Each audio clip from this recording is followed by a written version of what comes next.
Bismillahirrahmanirrahim. Alhamdulillahirabbil alamin wa bihi nasta'in.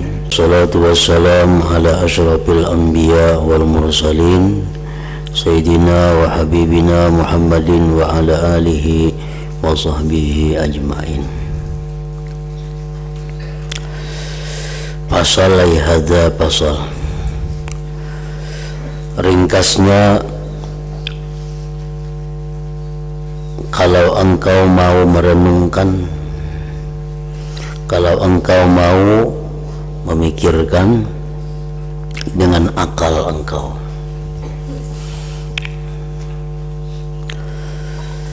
maka engkau mengetahui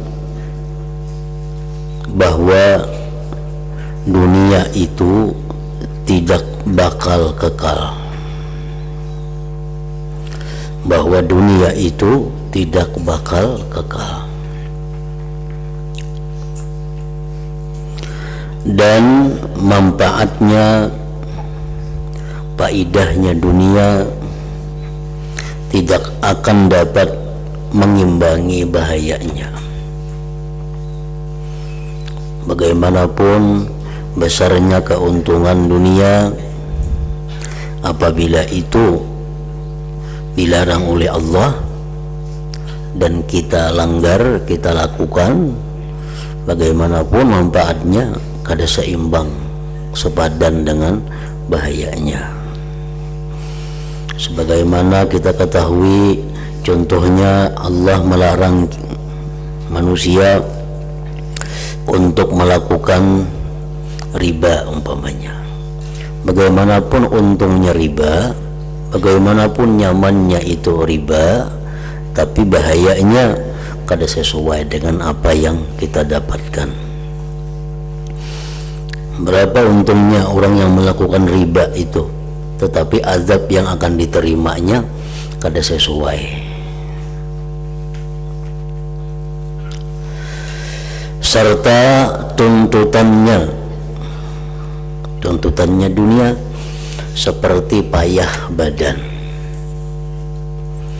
Orang yang bekerja dengan susah payah untuk mendapatkan hasil daripada dunia, berapapun yang ia dapat, umpamanya ia dapat keuntungan dunia itu satu hari 10 juta, itu pun kada sesuai juga dengan apa yang ia habiskan daripada tenaganya, dengan apa yang ia korbankan daripada waktunya. Kita mencari dunia, dapat sehari 100 juta, tetap kada sesuai, tetap kada seimbang dibanding dengan waktu yang kita buang untuk dunia itu. Karena waktu, umur yang kita berikan untuk dapat 100 juta itu, kalau dinilai umur itu lebih daripada 100 juta harganya. Nah, jadi apapun perbuatan dunia ini, keuntungan dunia ini kada sesuai dengan pengorbanan, dengan pengeluaran yang kita berikan. Nah, jadi rugi. Kada sedikit dalam Al-Quran Allah menerangkan, dalam hadis-hadis Rasul menerangkan bahwa umur, bahwa waktu itu adalah modal yang paling besar. Tidak ada yang untung mengorbankan umur kecuali untuk ibadah kepada Allah, kecuali untuk taat kepada Allah. Taat kepada Allah sangat besar ganjarannya, sangat besar nilainya. Kita ambil contoh apa yang disampaikan oleh Rasulullah sallallahu alaihi wasallam, bahwa sembahyang sunat witir umpamanya, witir serakaat, witir satu rakaat memakan waktu kita anggap 3 menit. Itu Allah memberi ganjaran kepada kita lebih mahal daripada dunia ini dan isinya. cuma 3 menit. 3 menit kita korbankan, kita berikan waktu kita untuk Allah. 3 menit kita berikan waktu masa kita untuk ibadat kepada Allah. Itu Allah hargai, Allah ganjar dengan lebih baik daripada dunia dan isinya. Nah, coba kalau kita bekerja untuk urusan dunia dengan waktu 3 menit, apa yang kita dapatkan? Mungkin kita hidup jadi tukang tureh, jadi petani, jadi tukang kabun, jadi supir, jadi pedagang, jadi pegawai. Waktu dengan 3 menit, nah apa yang kita dapat? Kada apa-apa. Tetapi kalau kita gunakan umur kita, waktu kita 3 menit itu untuk ibadah kepada Allah, ganjarannya itu Allah berikan dunia dan isinya. Dan ganjarannya kada bakal lawas kita dapatkan. Bisa kita dapatkan besok, bisa kita dapatkan besoknya, bisa kita dapatkan bulan kaina, paling lawas 50 tahun umpamanya. Tapi yang kita dapatkan itu dunia dan isinya lebih baik daripada itu. Apalagi orang sudah umur 70 tahun umpamanya, umur sudah 75 tahun, paling-paling 5 tahun dapat ganjarannya. Nang 3 menitnya sembahyang witir tadi, nah Allah janjikan dunia dan isinya lebih baik daripada itu. Allah berikan kalau inya mau sembahyang witir. Itu contohnya witir. Nah, kalau kita dunia ini, manfaat dunia itu kada seimbang lawan yang kita buang. Umpamanya kita bermotor hendak ke Banjarmasin, ongkos motor berapa, sedangkan keuntungan yang didapat itu cuma 5.000. Kita nih ke Banjarmasin mengambil barang yang untungnya 5.000 rupiah, sedangkan ongkos motor berapa ke Banjar, ongkos minyak berapa, tenaga berapa. Nah iya kayak itu. Namun orang pintar kada mau, bila orang bungul mau. Arti bungul itu kenapa? Orang kada bakal. Nah, ke Banjar seharianan untungnya 5.000, ya itu didatanginya. Nang nyaman, nang parak, nang berapa menit ada untung puluhan juta, nya kadang gawi. Nah itu orang kada pintar ngarannya. Makanya tadi jar Imam Ghazali, amun engkau mau merenungkan dengan akal ngalihnya tuh banyak kada bakal kita nih, banyak kada bakal. Hakun membuang waktu berhari-hari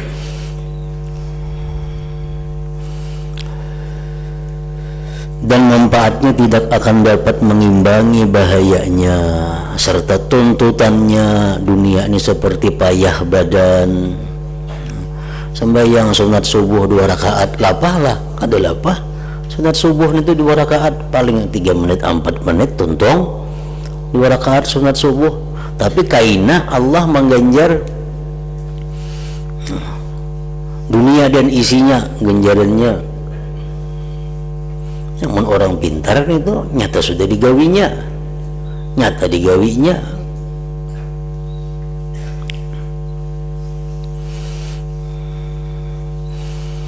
menjanjikan ini Allah dan Rasul, kada betah ingkar janji.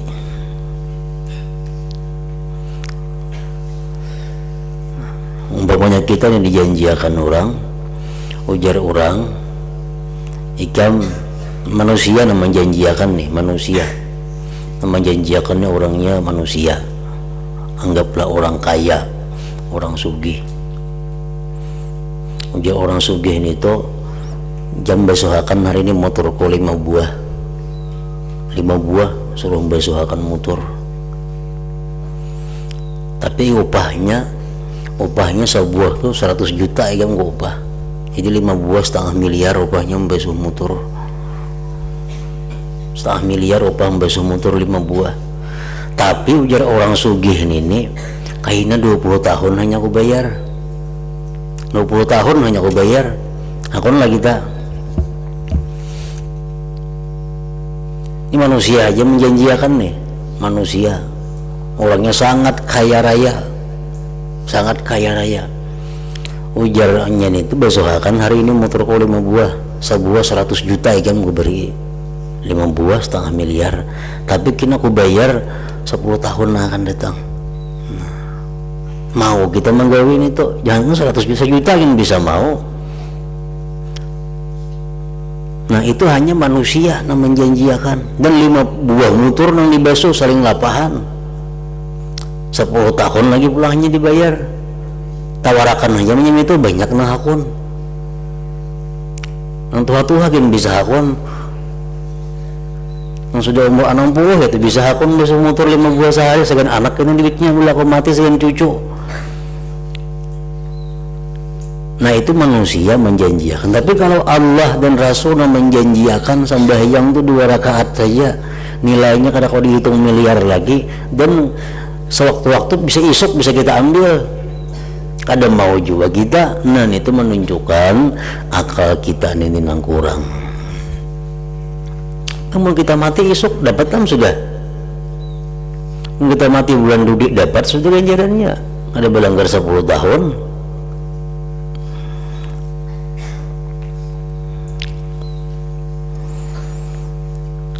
Nah, orang menuntut ilmu setiap huruf nang inya baca, huruf lain lambar, setiap huruf yang kita baca nih, kita menuntut ilmu itu dinilai pahala 10 oleh Allah.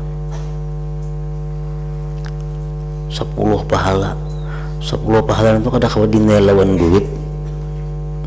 duitnya berapa? 10 juta kali cukup bayar 10 juta. 10 huruf yang kita baca, 10 huruf yang kita lihat daripada ilmu agama nih, itu diganjar oleh Allah 10 kebaikan. Bisa 10 bidadari, bisa. Lapah lagi itu bisa 10 huruf itu kan ada lapahnya. Nah itu akhirat. Dan esok bisa kita ambil, kita mati hari ini.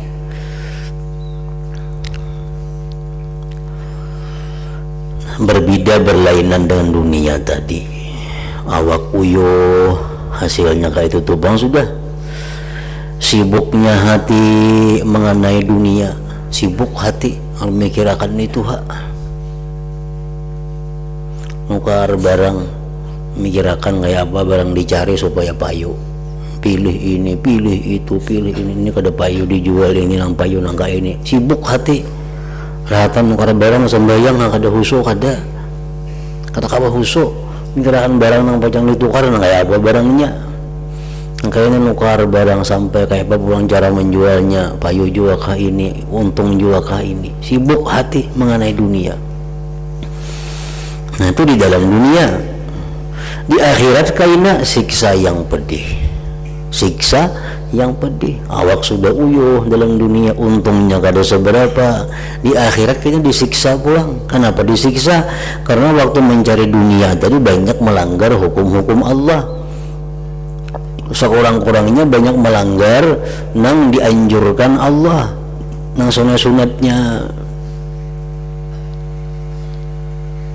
Hisab yang lama di akhirat lawas dihitung, menghadang giliran.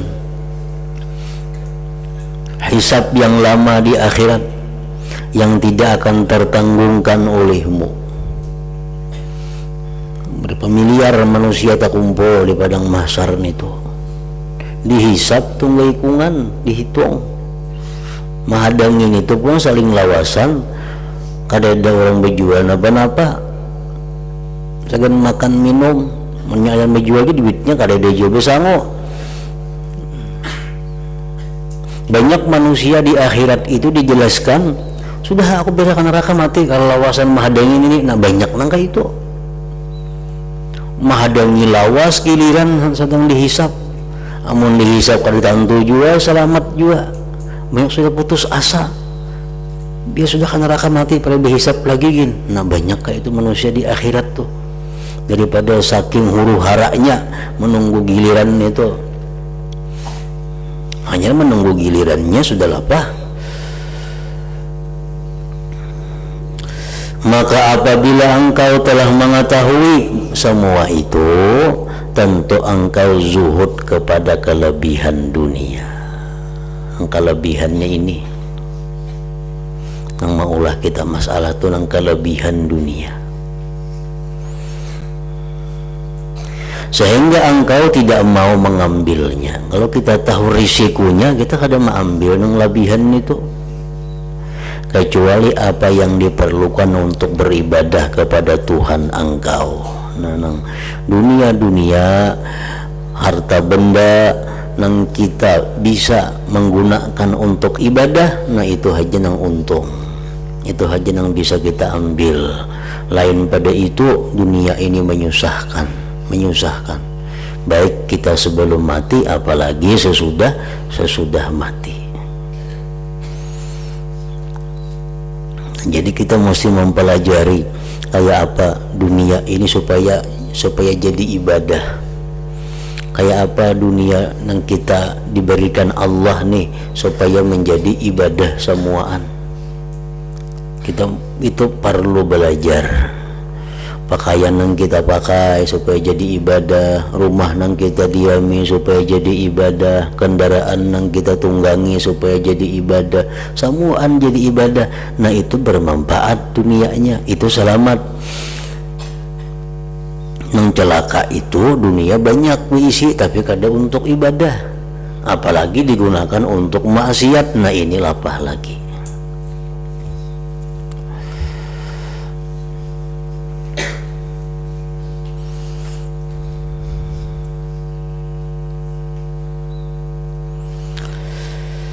Kecuali apa yang diperlukan untuk beribadah kepada Tuhan engkau. Juga engkau meninggalkan bernikmat-nikmat dan berlezat-lezat. Nah, kita berlezat-lezat, bernikmat-nikmat jangan dengan dunia. Jangan apa-apa yang ada di dunia ini adalah merupakan satu kenikmatan. Kita akan jadi orang yang beruntung kalau kita sudah menganggap kenikmatan itu pada waktu ibadah. Pada waktu ibadah.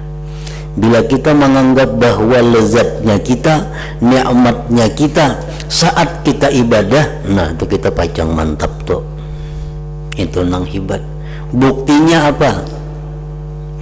Buktinya apakah kita ini sudah lezat dengan ibadah kita, sudah nikmat dengan ibadah kita? Apakah bujur kita menjadikan kenikmatan itu dalam ibadah? Nah buktinya nyamannya kita guring tuh kayak apa? Guring tuh nyaman, nyamannya berkumpul orang-orang yang disayangi itu kayak apa? Tapi begitu Allah memanggil melalui suara muazzin, tinggalkan semuaan itu. Kita lebih nyaman menghadap Allah. Nah, ini bukti bahwa kita mendapatkan kenikmatan dalam ibadah. Kayak apa aja nyamannya makanan, kayak apa aja nyamannya pakaian, kayak apa aja hebatnya kendaraan. Tapi bila itu sudah bertentangan dengan ibadah, kita tinggalkan, kita mengutamakan ibadah. Nah itu tanda-tanda kita akan mendapatkan nikmat dalam ibadah. Kita akan mendapatkan kelezatan dalam ibadah. Hendak mengetahui kayak apa diri kita dikubur, nyaman kadanya. Kayak apa hendak mengetahui diri kita nyaman kadanya di padang mahsyar, lihati ibadah kita wahini. Bila kita nyaman ibadah, nyaman tuh dikubur kena. Bila kita bapaksaan beribadah, bapaksaan juga kena dikubur itu. Nah karena ibadah itu cermin daripada hari akhirat. Orang yang nyaman sembahyang, nyaman berzikir, nyaman menuntut ilmu, tuh dikubur pacang kayak itu juga ini nyaman juga kena. Di padang mahsyar bakal nyaman juga.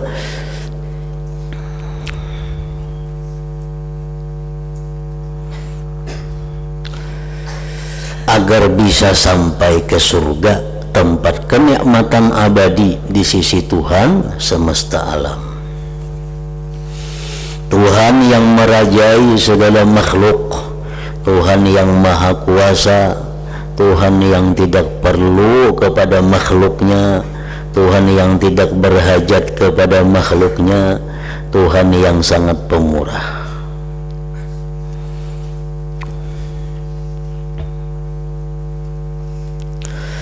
Dan engkau tahu bahwa masyarakat itu tidaklah memenuhi janji mereka. Katakan itu, masyarakat itu tidaklah memenuhi janji mereka. Jangan hendak mencari kesenangan masyarakat. Habis kita diri, habis umur kada dapat kesenangan masyarakat itu.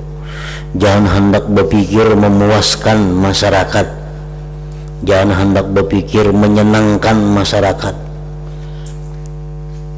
sehingga hukum-hukum Allah jadi disampingkan. Jangan, karena masyarakat itu kada akan memenuhi janjinya. Masyarakat tuh anak, bini, tetangga, kawan, masyarakat kada akan memenuhi janjinya. Masyarakat nang bepada sayang lawan kita, nang bepada cinta lawan kita, kita mati tinggalkannya juga, tinggalkannya. Itu bukti kada memenuhi janjinya. Nah, jadi saya sadangi aja mau urus masyarakat itu, diri seorang nang diurus. Orang habis-habisan bercari berduit, sekarang meninggali anak bini, kada pintar itu, madakan kada pintar.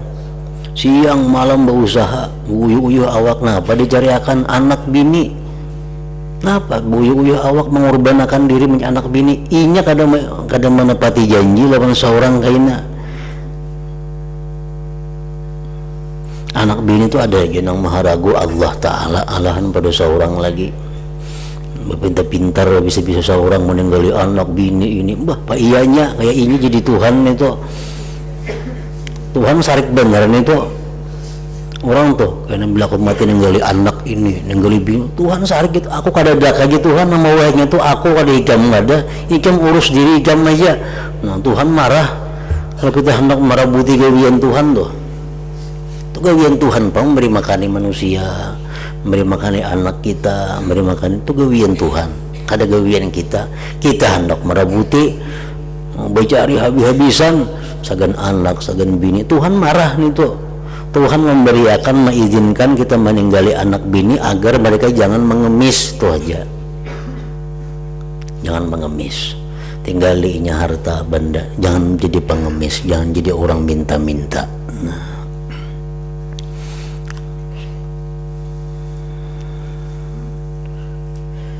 Jadi masyarakat bukan artinya orang lain, anak, bini, tetangga, keluarga itu masyarakat. Bahwa masyarakat itu tidaklah memenuhi janji mereka, dan mereka lebih banyak membuat kesengsaraan daripada memberikan pertolongan. Masyarakat itu banyak menyusahkan,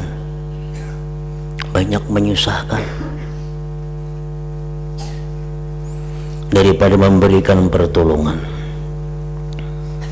terhadap apa yang menjadi perhatian engkau, yakni kehendak beribadah kepada Allah Ta'ala.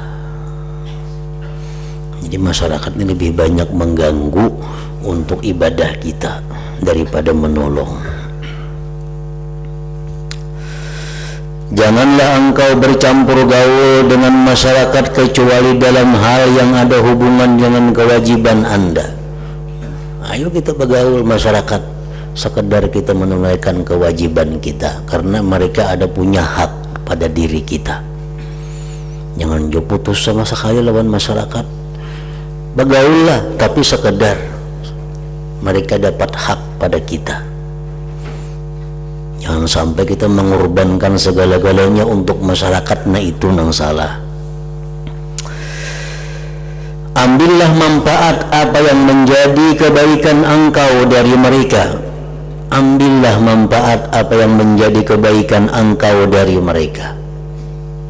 Nah, waktu kita berkumpul dengan masyarakat, senangkanlah mereka, gembirakanlah hati mereka, tuh dapat pahala yang kada terkira, memasukkan kegembiraan kepada hati orang yang beriman. Dan jauhilah apa yang merugikan engkau, Bila dalam pergaulan itu kepada masyarakat tadi sudah timbul hal-hal yang merugikan iman kita, merugikan diri kita, nah tinggalkanlah. Carilah teman yang tidak merugikan engkau, cari kawan yang kada merugikan, dan engkau tidak akan menyesal telah melayaninya, yaitu Allah Subhanahu wa Ta'ala. Kita kada akan pernah menyesal bila melayani Allah. Tapi kalau kita melayani orang lain, kita bisa menyesal. Carilah teman yang tidak merugikan engkau, dan engkau tidak akan menyesal telah melayaninya, yaitu Allah. Tentramkanlah hati engkau dengan kitabnya, Al-Quran. Kalau hati kita sedang kada nyaman, hati kita sedang gelisah, ambil kitab Allah, Al-Quran. Kalau kada paham Al-Quran, cari orang-orang yang paham Al-Quran, dekatlah dengan mereka, berparaklah dengan mereka, niscaya akan ada ketentraman di hati. Kalau kita kada bisa tentram dengan Al-Quran karena kita kada mengerti Quran ini cuma apa artinya, cari orang-orang yang paham Al-Quran, cari orang-orang yang dekat dengan Al-Quran, berparaklah lawan mereka itu, niscaya kita akan dapat ketentraman juga.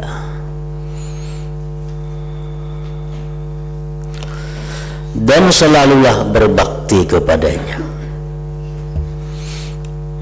niscaya Allah senantiasa menentramkan hati engkau dalam segala keadaan, dan engkau bakal melihat segala kebaikan, kebagusan serta anugerah darinya Allah. Juga engkau akan menemukan pertolongan Allah setiap kali engkau menghadapi mara bahaya di dunia dan akhirat. Nah, kalau kita sudah melayani Allah, sudah berkhidmat kepada Allah, sudah jinak dengan Al-Quran, Allah akan selalu bersama kita di dunia dan akhirat, selalu membela kita dunia dan akhirat. Sebagaimana disabdakan oleh Rasulullah sallallahu alaihi wasallam, ihfazillah tajidhu haitsu tajahta. Artinya, jagalah keagungan Allah, jagalah keagungan Allah. Artinya apa? Yang dipardukan Allah laksanakan, yang dilarangnya jauhi. Niscaya engkau menemukan pertolongan Allah dimanapun engkau berada. Itu sudah jaminan dari Allah. Allah kada akan menyia-nyiakan pelayannya, Allah kada akan menyia-nyiakan pelayannya. Selama kita melayani Allah, selama kita berkhidmat kepada Allah, Allah akan selalu ada pada kita.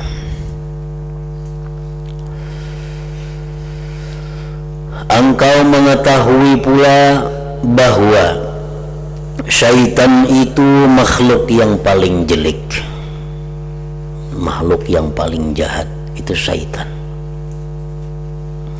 Syaitan diciptakan oleh Allah untuk mengganggu manusia, menghalangi manusia, agar manusia itu bisa waspada, agar manusia mendapat pahala yang banyak karena memerangi syaitan itu. Syaitan selalu siap memusuhi Anda, dan syaitan ini banyak mempunyai pasukan tentara. Kada sedikit tentara-tentara syaitan bertebaran di mana-mana, termasuk di rumah kita.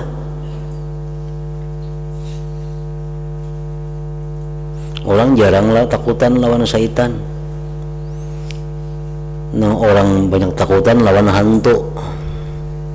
Padahal hantu itu kan napa-napa, paling menindihi guring tindihinya. Tapi kalau syaitan ini bisa mengambil iman kita, syaitan ini bisa merusak akidah kita, tapi jarang orang takutan lawan syaitan. Rumah tuh bahantu jar, mati kebannya orang guring di situ. Nak menjualin bisa kada payu, orang tahu pada bahantu. Tapi rumah tuh banyak sitannya, kada peduli. Guring nyaman di situ, samuan nyaman.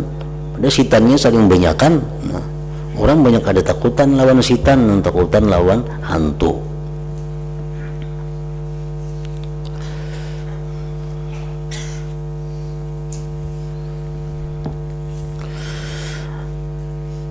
Bahwa syaitan itu makhluk yang paling jelek. Syaitan selalu siap memusuhi Anda 24 jam kada perai. Syaitan ini. Karena itu lindungilah diri engkau, lindungkanlah diri engkau kepada Tuhan engkau yang maha kuasa. Tuhan hanya engkau melindungi kita daripada syaitan ini. Kenapa? Karena syaitan itu ampun Allah Ta'ala. Nah, jadi Allah Ta'ala kawa menyetilnya, menang lain kada kawa. Lagi dapat mengalahkan anjing syaitan yang dilaknati ini. Janganlah engkau lengah dari tipu daya dan perangkapnya. Janganlah engkau lengah dari tipu daya dan perangkapnya. Syaitan ini berduduk di atas hati kita. Duduk di atas hati kita. Saikong nilai lain banyak juga. Nyata syaitan duduk di atas hati kita. Ujar Nabi, setiap manusia itu ada syaitan di dalam hatinya. Gak sahabat pian pang wahai Rasulullah, aku pun ya Nabi ada syaitan di hatiku. Tapi syaitanku masuk Islam, unigam kada. Itu aja masalahnya. Nah, syaitan yang duduk di hati kita inilah yang membisiki kita macam-macam. Itu ini bisikinya. Dan kada ada lain yang dibisiki syaitan itu adalah pasti maksiat. Walaupun pina kaya taat modelnya, tapi ujung-ujungnya maksiat. Janganlah engkau lengah dari tipu daya dan perangkapnya, lalu mengusirnya dengan zikir kepada Allah Subhanahu wa ta'ala. Jadi syaitan yang dalam hati kita, kalau kita berzikir, kalau kita ingat Allah, kalau kita membaca salawat, kalau kita mendengar pengajian, syaitan ini diam, kada aktifnya, kada aktif. Tapi bila kita kada berzikir, bila kita sibuk apakah? Aktif pulangnya, on pulang syaitan ini. Nah, membisiki macam-macam pulang dalam hati kita, nasagan maksiat, nasagan kada kakaruan. Kita bawa berzikir, hilang pulang inya. Makanya hendak sembahyang itu disuruh napa? Azan. Azan itu fungsinya bukan hanya memberitahu masuk waktu kada, tapi fungsi azan itu yang lebih penting adalah mengusir syaitan, menonaktifkan syaitan yang selalu bergerak di dalam hati. Karena dengan adanya kita Allahu Akbar, syaitan diam. Nah, dia mengatakan lari. Tambah pulang Allahu Akbar, makin jauh inya lari. Nah, jadi fungsi azan walaupun sembahyang sorangan, kita dituntut untuk azan dan qamat supaya sembahyang kita jauh daripada bisikan syaitan. Ini bukan hanya sorangannya kalau sebangin, bang tuh dilanggar, bang mik adanya macam itu. Bang tuh bujur aja untuk masuk waktu, tapi yang lebih penting fungsi azan mendiamkan syaitan supaya sembahyang kita tenang. Jadi syaitan kadang alih diurus. Bila kita Allahnya mati, bila kita diamnya hidup pula. Nah, jadi kalau hendak manu syaitan kan itu ada terlalu sulit. Lalu mengusirnya dengan zikir kepada Allah Subhanahu wa ta'ala. Janganlah Anda memperdulikannya, jangan terlalu risau lawan syaitan. Dalam hati kita ada bisikan untuk maksiat, hendak itu maksiat nih, ucapakan Allah berapa kali? 66 kali. Kita ini hendak maksiat atau hendak bagawi yang gak ada manfaatnya, hendak maksiat itu bujukan syaitan, hendak berbuat nang kada ada manfaat, membuang-buang duit kata kakaruan, nah itu bujukan syaitan. bahwa berzikir Allah Allah Allah Allah Allah Allah dalam hati aja 66 kali. Bakurang kada kehendak maksiat tadi, bakurang kada kehendak berramian tadi. Bila kada bakurang berarti lain syaitan yang tadi hendak, bisa nafsu, bisa nafsu. Kalau dari syaitan kehendak itu bisikan tadi mesti mundurnya lawan 66 kali Allah itu.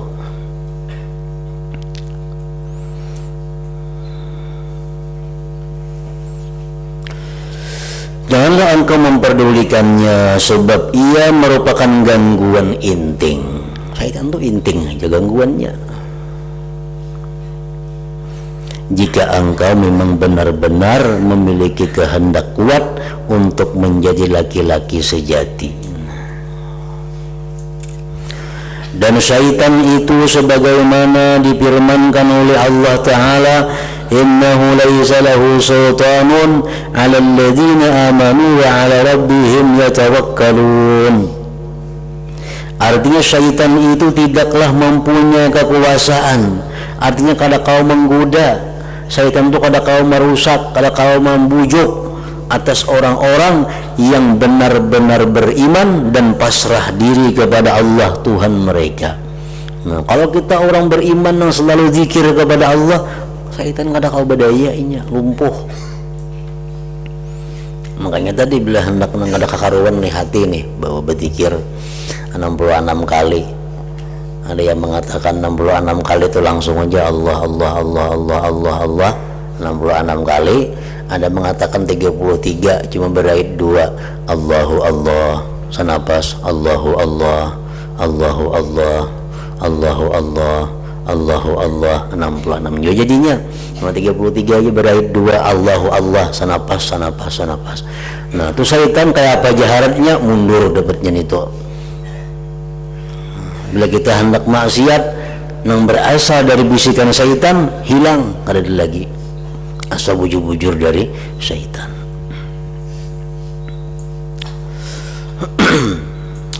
Betul sekali perkataan Abu Hazim ketika berkata, apa dunia itu, apa iblis itu. Artinya kada susah kita menghadapi godaan dunia, kada susah kita menghadapi godaan iblis, kada susah. Adapun dunia, apa yang telah lewat adalah bagaikan mimpi. Nang nyaman hari semalam, kada terasa lagi hari ini. Jangankan nang semalam, nang malam tadi, bisukan tadi, kada terasa lagi sudah wah ini nyamannya. Dan apa yang tinggal hanyalah lamunan. Sedangkan syaitan, maka demi Allah ia dituruti kehendaknya tetapi tidak bermanfaat, dan ditantang tapi tidak membahayakan. Nah, syaitan itu kan apa-apanya dituruti bisikannya gak ada manfaatnya, kita tantang bang ada membahayakan kita. Nah jadi untuk melumpuhkan syaitan kada ada lain pada kembali kepada Allah yang menciptakan syaitan itu. Allah yang akan melindungi diri kita daripada godaan dan bujukannya. Nah gitu. Adapun tahu akan kebuduhan nafsu.